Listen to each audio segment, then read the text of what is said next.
As Britain fast approaches its final deadline to divorce from the EU, business districts in the country are confused. Why do some firms support Brexit while others seek ways to leave the country? Does anyone really know what effect Brexit will have on business? Brexit means Brexit, and we're going to make a success of it. 26 months after the vote, society and businesses are still not clear on what Brexit means. On March 29, 2019, the UK will leave the EU. But the government still can't agree on how to leave, and that's reflected in the markets. The pound, which is 10% below its pre-referendum level, hit a 10-month low when Foreign Minister Boris Johnson and Brexit Minister David Davis both resigned.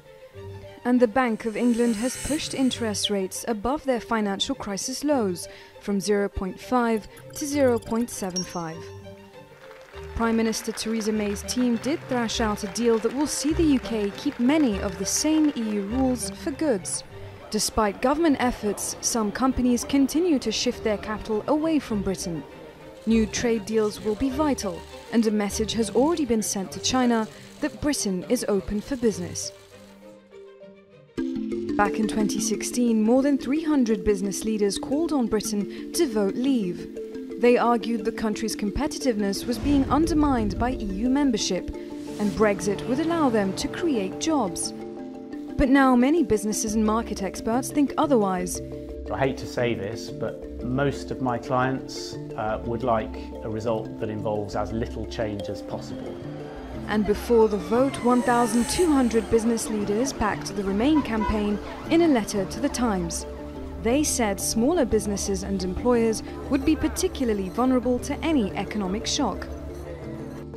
Even a leading Brexit supporter and the richest man in Britain, Jim Ratcliffe, is moving his estimated £21 billion fortune to tax-free Monaco. European companies operating in the UK are also worried. If the Brexit we end up having provides significant friction, provides significant cost, of course that will be an argument against making investments here in the UK. According to a survey of 2,000 employers, companies are suffering as fewer EU citizens come to the UK, leaving jobs vacant. Business relies on facts and figures, but when it comes to Brexit, it's down to guesswork. With so many questions yet to be answered, and a government still unsure what it wants, let alone businesses, how will the divorce from the European Union affect Britain's economy?